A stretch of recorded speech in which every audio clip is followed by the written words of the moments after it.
Hello everyone, आपको हमारे YouTube channel learn mathematics में आप सभी का स्वागत है। हमने पिछले वीडियो में दो घात समीकरण के प्रश्नावली 4A के कुछ सवाल को हल किया था। हमने जो है सवाल नंबर 11 तक, क्वेश्चन नंबर 11 तक हमने हल कर लिया था। क्वेश्चन हमारा 12 और 13 ये दो क्वेश्चन बचे थे। आज इस 12 और 13 क्वेश्चन को हम इस वीडियो में हल करेंगे, ठीक है। आइए बिना देरी किए हुए क्वेश्चन को सॉल्व करते हैं। पहले एक बार क्वेश्चन को अच्छे से समझ लेते हैं, ठीक है, तब उसके बाद हम क्वेश्चन हल करते हैं। देखिए लिखा गया है एक आयताकार भूखंड है। क्या है? एक आयत है। आयत के अनुसार आयत के आकार का जो है खेत है। भूखंड मतलब खेत, मान लीजिए आप कि एक आपका जो खेत है वो किस आकार का है? आयत का। तो एक आयत क्या होता है? जिसमें आमने सामने की भुजा बराबर होती है। तो मान लीजिए आपका कोई खेत है, किस आकार का है? आयत के आकार का है। मतलब कि आयत के आकार का है कि उसके आमने सामने की भुजा बराबर है। जिसका क्षेत्रफल कितना दिया? 528 वर्ग मीटर दिया गया है। मान लीजिए आपका जो खेत आयताकार है उसका क्षेत्रफल क्या है? 528 वर्ग मीटर है। फिर एक कंडीशन दिया गया हमें, उसे आगे कहा गया कि क्षेत्रफल की लंबाई चौड़ाई के दुगने से, क्षेत्रफल की जो लंबाई है वह खेत की चौड़ाई के दुगने से एक अधिक है। तो कहा गया हमें भूखंड की लंबाई और चौड़ाई ज्ञात कीजिए। हमें क्षेत्रफल दिया गया है, एक कंडीशन दिया गया कि जो उसकी लंबाई है, क्षेत्रफल की लंबाई जो है, आयत की लंबाई जो है उसकी चौड़ाई के दुगने से एक अधिक है। तो उस भूखंड मतलब खेत के लंबाई और चौड़ाई ज्ञात करने की कहा गया है, ठीक है। तो आइए हम क्वेश्चन को बनाते हैं, ठीक है। क्वेश्चन समझ लीजिए बढ़िया से, उसके बाद हम क्वेश्चन को बनाते हैं, ठीक है। किताब को साइड में रखते हैं। चलिए, दिए गए एक आयत है तो हम पहले आयत बनाएंगे। आयत क्या होता है? ऐसे बना दें। क्वेश्चन नंबर कौन सा है? 12 है। क्वेश्चन नंबर 12, क्वेश्चन नंबर जो है 12, ठीक। कहा गया है एक आयत है तो हम सबसे पहले क्या करेंगे? एक आयत बना लिए, ठीक। अब आयत में क्या होता है? आमने सामने की भुजा बराबर होती है, ठीक। आमने सामने की भुजा बराबर होती है। तो हम आयत का नामकरण के ए है, मान लीजिए बिंदु है, ये सी बिंदु है, डी बिंदु है, ठीक। देखिए आयत का क्षेत्रफल कितना दिया? 528 वर्ग मीटर। देख लीजिए आयत का क्षेत्रफल क्या दिया है? 528 दिया गया। देखिए 528 दिया गया। तो हम क्षेत्रफल लिख सकते हैं। क्षेत्रफल कितना है? क्षेत्रफल कितना है? 528 वर्ग मीटर। क्षेत्रफल वर्ग में ही था और इसमें मीटर में दिया गया तो मीटर में, ठीक है। अच्छा, आयत की अगर लंबाई को हम L मान लें, चौड़ाई को B मान लें, तो क्षेत्रफल क्या लिख सकते हैं? क्षेत्रफल बराबर का हम लिखना चाहिए। क्षेत्रफल क्या होता है? लंबाई गुणे चौड़ाई होता है, ठीक। और क्षेत्रफल हमें कितने दिया गया? 528, यानी 528 बराबर L इंटू बी, यही तो होगा L इंटू बी, ठीक। फिर दोबारा कहा गया कि लंबाई चौड़ाई के दुगने से एक अधिक है। लंबाई क्या है? लंबाई जो है, अगर हम लंबाई बराबर इसे x अगर मान लें, देखिए दो कंडीशन L और V, ठीक। लंबाई कहा गया है कि जो खेत की लंबाई है चौड़ाई के दुगने से एक अधिक, खेत की लंबाई, देखिए क्वेश्चन दे दिया गया है कि क्षेत्रफल की लंबाई, तो लंबाई उसकी चौड़ाई के दुगने से, अगर हम चौड़ाई को x मान ले रहे हैं तो चौड़ाई के दुगने से, यानी कि इसका x करेंगे तो 2x, दुगने से एक अधिक है तो +1 कर देंगे, ठीक। देखिए क्वेश्चन ऐसे बनाया जाता है। पहले क्वेश्चन पढ़िए, क्वेश्चन के हिसाब से बनाइए। देखिए कहा गया क्षेत्रफल की लंबाई, तो क्षेत्रफल की लंबाई हमने माना x है, लंबाई को 20, b बराबर x मान लिया, ठीक।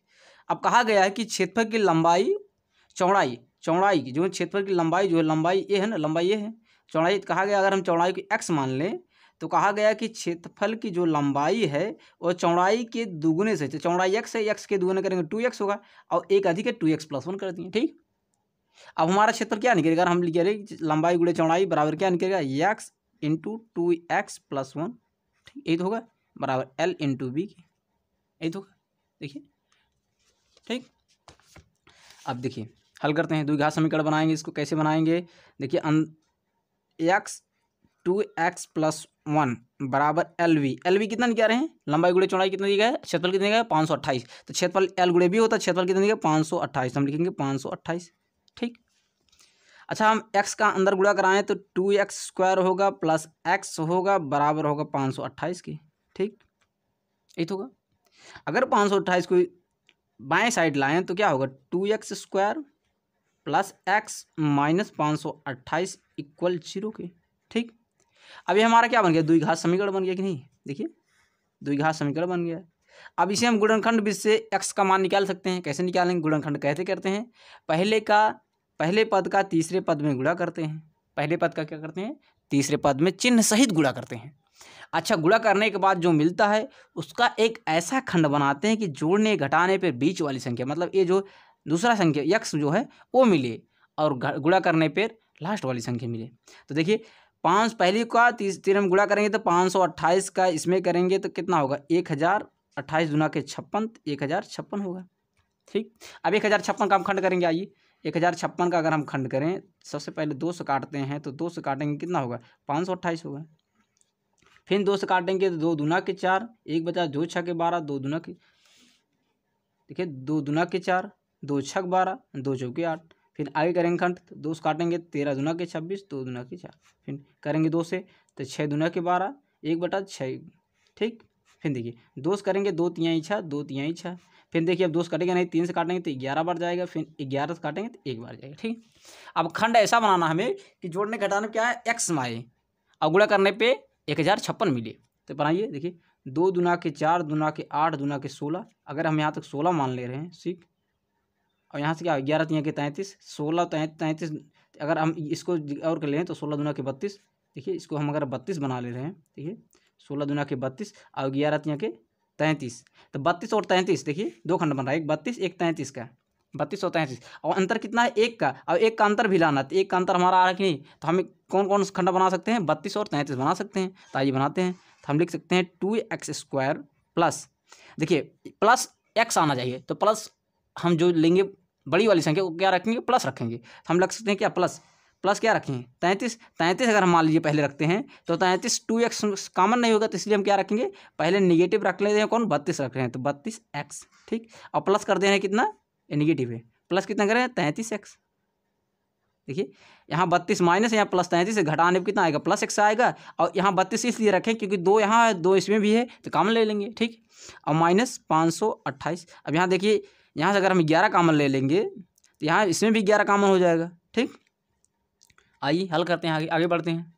यहाँ से हम क्या करेंगे, 2 कॉमन ले लिए तो यहाँ बचा कितना, x² और यहाँ पे कितना बचा 16, x बचा 2x कॉमन ले रहे हैं। अगर 2x कॉमन ले रहे हैं, देखिए 2x कॉमन ले रहे हैं तो यहाँ बचेगा x। ठीक, और यहाँ पर देखिए प्लस 33 कॉमन ले रहे हैं। ठीक, 33 कॉमन अगर हम ले रहे हैं तो कितना बचेगा, x माइनस 16। अगर 16 में 33 गुणा कराएंगे तो 528 आएगा। ठीक है, देखिए अब एक ब्रैकेट में क्या होगा, 2x प्लस 33 हो जाएगा। ठीक, अब अगले ब्रैकेट में दोनों में कॉमन है तो x माइनस 16 हो जाएगा। अब इक्वल 0 है, इक्वल 0 है।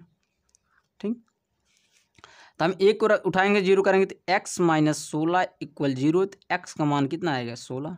ठीक, दूसरे का अगर उठाएंगे 0 करेंगे तो 2x प्लस 33 इक्वल 0, तो 2x बराबर माइनस 33, तो x बराबर कितना है माइनस 33/2।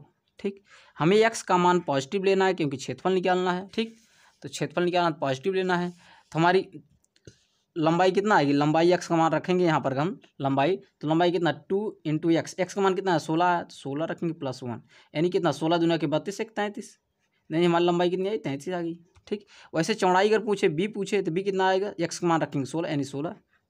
ठीक, तो x का मान कितना है 16। हमें क्या पूछा गया था, हमें पूछा गया था भूखंड की लंबाई और चौड़ाई। देखिए कहा गया था भूखंड की लंबाई और चौड़ाई ज्ञात कीजिए, तो लंबाई हमारी कितना निकली, देखिए लंबाई हमारी कितना निकली है, देखिए लंबाई हमारे निकल रहा है, लंबाई 16 निकल रहा है और चौड़ाई कितना निकल रहा है 2x प्लस 1, मतलब 2x मान हमने 16 निकल रहा तो कितना होगा 33 होगा। ठीक, सबसे पहले आप जो क्वेश्चन में कहा गया है उसको ध्यान से पढ़िए, क्वेश्चन के अनुसार हम चित्र बनाएंगे। ठीक, देखिए यहाँ कहा गया था क्वेश्चन में कि एक आयत दिया गया है, आयताकार भूखंड है, इसमें लंबाई और चौड़ाई मतलब क्षेत्रफल जो दिया गया है, लंबाई गुणे चौड़ाई होता है, क्षेत्रफल कितने 528 दिया गया। ठीक, फिर दोबारा एक कंडीशन दी गई है, इसमें कहा गया था कि जो उसकी लंबाई है, लंबाई जो इसकी है वह चौड़ाई के दुगुने से एक अधिक है, तो लंबाई जो है चौड़ाई के दुगुने से एक अधिक है। तो हम अगर चौड़ाई को x मान ले रहे हैं, चौड़ाई को हम अगर x मान ले रहे हैं, x मान ले रहे हैं तो इसका x का दुगुना करेंगे 2x प्लस 1 होगा, 2x प्लस 1 होगा, और एक अधिक है तो एक अधिक कर देंगे।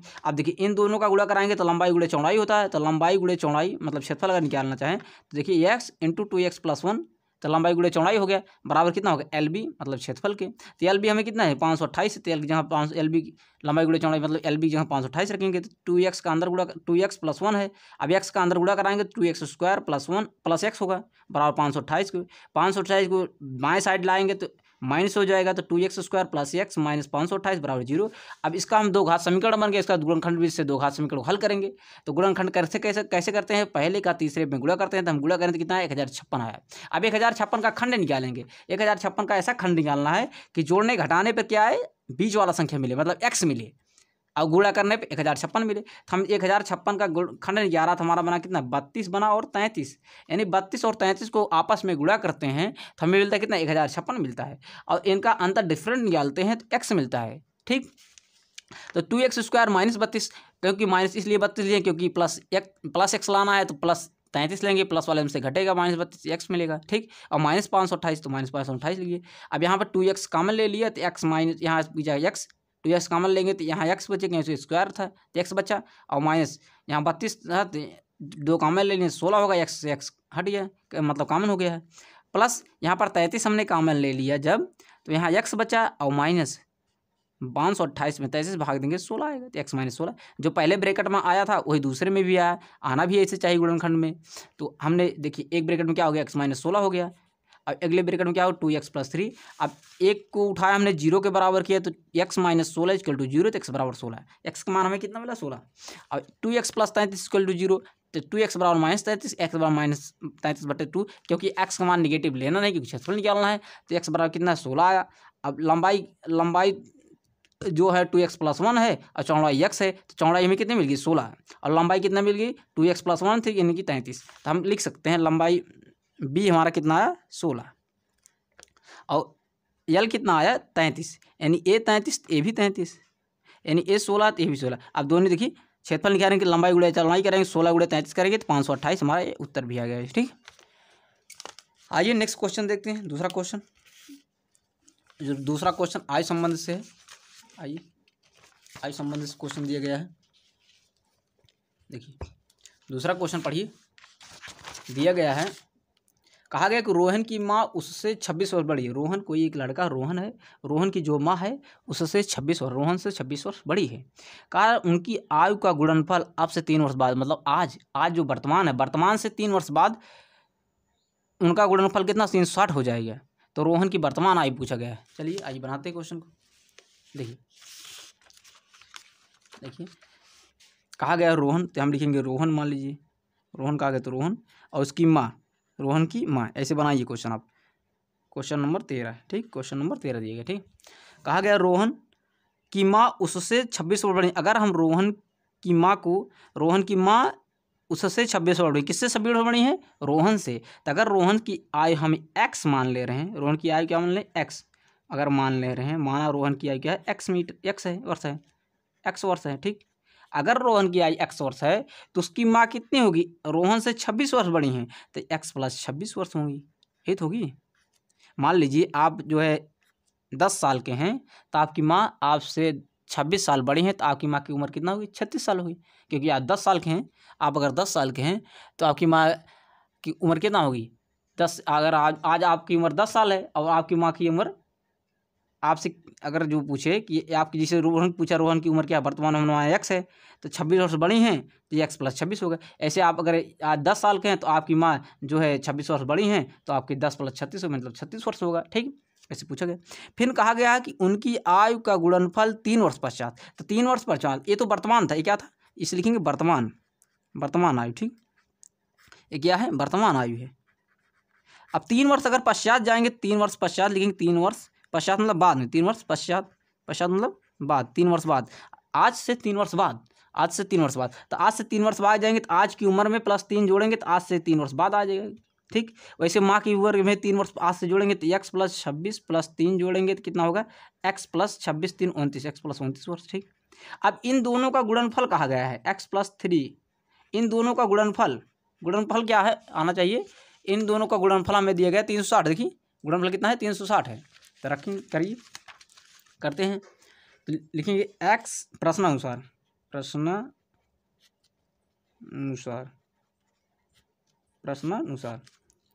प्रश्नानुसार क्या गया, इन दोनों का गुणनफल तो लिखेंगे x+3 इंटू x+29 बराबर 360। हमें कहा गया है कि इनके दोनों का गुणनफल 360 है, तो गुणनफल करेंगे 360। अच्छा, गुणा कराएंगे तो x को उठाएंगे दोनों में करेंगे तो x² + 29x। अब 3 को उठाएंगे करेंगे 3x + 29 गुणे 3, ठीक, बराबर 360। ठीक, देखिए x² दो घात समीकरण बन रहा है ये भी। देखिए x² 29 में 3 जोड़ेंगे तो 29 × 31 = 32x, 29 × 3 = 32x प्लस 29 में 3 से गुणा कराएंगे 9 × 3 = 27 के साथ हासिल लगा 2, 3 9 27 के साथ हासिल लगा 2 और 3 दूना के 6 2 8 यानी 87 आ गया। देखिए 3 9 27 के साथ हासिल लगा 2, 3 दूना के 6 2 8 बराबर कितना 360 के। ठीक, अब आगे हल करेंगे ऐसे ही x² + 32x होगा, 32x + 87 और इधर 360 लाएंगे तो -360 हो गया और इधर बचेगा 0। ठीक, अब घटाएंगे कितना आएगा x² + 32x, यहाँ प्लस माइनस है, यहाँ प्लस है और माइनस वाला ज़्यादा माइनस लेंगे। अब 360 से घटाएंगे, 360 से कितना घटाएंगे 87 घटाएंगे तो 0 से घटेगा नहीं, तो यहाँ पर जाएगा 10 हो गया, 10 में से 7 जाएगा 3 होगा। ठीक, यहाँ कितना होगा 5 और 5 से घटेगा नहीं 15, 8 7 15, यहाँ कितना होगा 2, यानी कितना है 273 बराबर 0। अभी हमारा क्या बन गया, दो घात समीकरण। क्या बन गया, दो घात समीकरण बन गया। ठीक, दो घात समीकरण बन गया। अब दो घात समीकरण में गुणनखंड भी से हल करेंगे। कैसे गुणनखंड करते हैं, पहले का तीसरे में गुणा करते हैं, तो पहले का x, यहाँ x मतलब 1 है गुणज में, और यहाँ 3 273 से गुणा करेंगे कितना आएगा -273 आएगा। अच्छा, -273 जो आया इसका खंड निकालेंगे। कैसे खंड निकालते हैं, आइए निकालते हैं। देखिए अब यहाँ पर निकालने रहे 273 का जब खंड आप निकालेंगे, देखिए 3 से काटेंगे 3 9 27 और 3 1 3। ठीक, अब अगर हम काटे 3 से कटेगा नहीं। ठीक, 3 से 3 53 1 बच जाएगी, 3 से कटने हम किससे काटने 7 1 के साथ, दोनों 7 से काट देना है, 7 1 के साथ 2 बचा और 7 3 21। ठीक, अब 13 से काट देना है, 13 1 13, तो हमें क्या लाना 7 3 21, हमें लाना क्या 32 लाना है। तो 13 3 अगर 39 करें, हम 39 एक खंड बनाए, 13 3 39 और -7 करें तो हमें कितना मिल रहा है 32 मिल रहा है कि नहीं। देखिए 39 - 7 कर रहे हैं तो 32 मिल रहा है, यानी हमारा क्या खंड बनेगा, एक 39 बनेगा एक 7 बनेगा। तो आइए बनाते हैं। देखिए x² + 39x में से -7x करेंगे तो कितना आएगा 32 आएगा, और इन दोनों का गुणा कराएंगे तो -273 आएगा और -273 = 0। अच्छा, यहाँ से x कॉमन ले रहे हैं तो x + 39 बचेगा। ठीक, अब यहाँ से -7 कॉमन ले रहे हैं तो क्या बचेगा x + 39 यहाँ भी बचेगा। ठीक, बराबर 0 के। देखिए ठीक, अब एक ब्रैकेट में क्या होगा x + 39 हो जाएगा। ठीक, अब एक ब्रैकेट में x - 7 बराबर 0 के। ठीक, ठीक, अब एक उठाएंगे 0 करेंगे तो x + 39 बराबर 0 के, तो x बराबर -39। वैसे दूसरे को उठाएंगे 0 करेंगे तो x - 7 = 0 के, तो x बराबर 7 के। अब क्योंकि आयु नेगेटिव होती नहीं तो लिखेंगे x बराबर 7, क्या लेंगे 7 लेंगे। तो अगर हम वर्तमान आयु पूछे तो वर्तमान क्या माने थे, यही तो माने थे वर्तमान, यही तो है हमारा वर्तमान x माना था। ठीक, ये तो 3 वर्ष पश्चात आयु थी, 3 वर्ष पश्चात मारा था, तो वर्तमान हमारा कितना निकला। रोहन की अगर वर्तमान आयु पूछे, तो x पूछे, x मतलब कितना निकला था, x बराबर 7 निकला था। देखिए x मान हमने कितना निकाला है, x बराबर 7 निकाला है, तो रोहन की वर्तमान आयु कितनी होगी 7 वर्ष होगी। रोहन की वर्तमान आयु कितनी होगी 7 वर्ष होगी। रोहन की अगर वर्तमान आयु पूछा जाए कितना होगा 7 वर्ष होगा। अब उनकी माँ की अगर आयु वर्तमान पूछे तो x + 26 है, 26 का मतलब 26 में 7 जोड़ देंगे तो 26 + 7 तो 26 4 30 और 3 33, यानी अगर उनकी माँ की वर्तमान आयु पूछा जाए तो 33 वर्ष। रोहन की वर्तमान आयु पूछा जाए, अगर लिखे रोहन की वर्तमान आयु, रोहन की वर्तमान आयु कितना आया हमें 7 वर्ष। ठीक,